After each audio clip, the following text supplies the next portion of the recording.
Tahukah kalian istilah dari rumah tanpa pagar? Mari kita bayangkan sejenak. Ada sebuah rumah yang begitu megah. Dindingnya tinggi, atapnya bagus, isinya lengkap. Tapi sayangnya, rumah tersebut tidak memiliki pagar. Apa yang akan terjadi? Semua orang bisa masuk dengan bebas, lalu mengambil semua isi barang, tanpa rasa takut, tanpa rasa bersalah. Mereka masuk, ambil apa yang mereka mau, lalu pergi.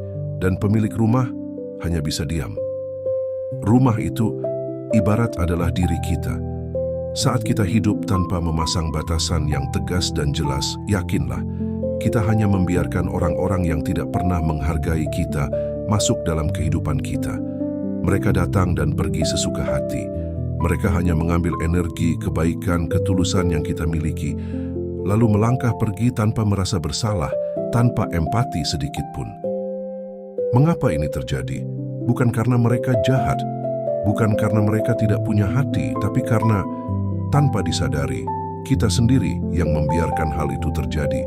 Kita bilang iya saat seharusnya tidak. Kita terima saat seharusnya kita tolak.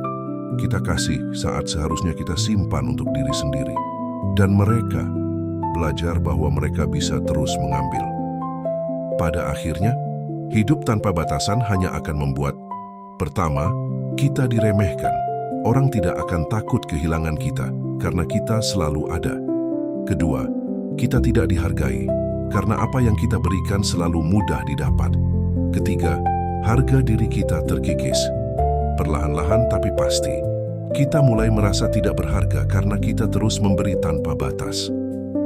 Ini yang saya alami selama bertahun-tahun. Teman minta tolong pindahan barang jam 10 malam, saya bilang iya. Keluarga minta tolong ambilkan barang yang tidak bisa mereka ambil, saya bilang iya, meskipun harus menahan capek karena baru pulang kerja. Dan hasilnya, teman merasa saya orang yang mudah, keluarga merasa saya sumber solusi. Tapi saya kelelahan, saya tidak dihargai, saya merasa seperti rumah tanpa pagar. Banyak yang salah paham. Mereka pikir punya batasan itu sama dengan egois atau ingin menang sendiri. Itu tidak benar. Punya batasan itu, kita menghargai diri sendiri bukan tidak peduli. Seperti rumah yang punya pagar. Pagar bukan untuk mengusir orang. Pagar untuk menjaga apa yang penting. Pagar untuk menunjukkan ini ruang saya yang atur siapa yang boleh masuk. Jadi bagaimana cara mulai pasang pagar? Pertama, mulai dari hal kecil. Bilang tidak pada hal yang tidak penting. Kedua, jangan jelaskan terlalu panjang. Maaf, saya tidak bisa, sudah cukup. Tidak perlu alasan panjang. Ketiga, berikan alternatif jika mau. Saya tidak bisa hari ini tapi besok bisa. Ini tetap memberi pilihan tapi tetap tegas. Keempat, siap dengan reaksi orang. Beberapa orang akan kecewa, beberapa akan marah. Itu wajar, tapi itu bukan tanggung jawab Anda.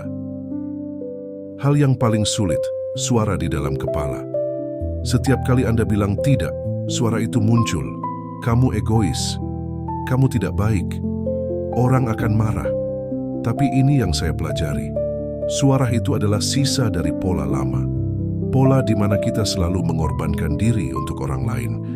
Tapi sekarang Anda belajar hal baru, dan itu akan tidak nyaman di awal. Seperti belajar jalan lagi setelah lama lumpuh. Sekarang saya ingin tanya ke kalian, pernahkah Anda mendirikan rumah tanpa pagar?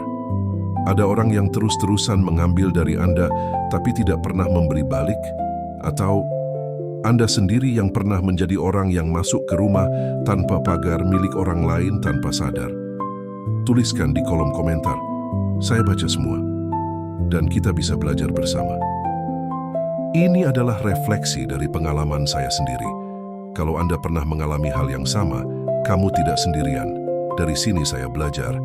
Ini bukan tentang jadi orang yang keras, bukan jadi orang yang jahat, bukan jadi orang yang tidak peduli. Ini tentang jadi orang yang menghargai diri sendiri. Karena pada akhirnya diri sendirilah tempat kita benar-benar pulang. Terima kasih sudah nonton, sampai jumpa di video berikutnya.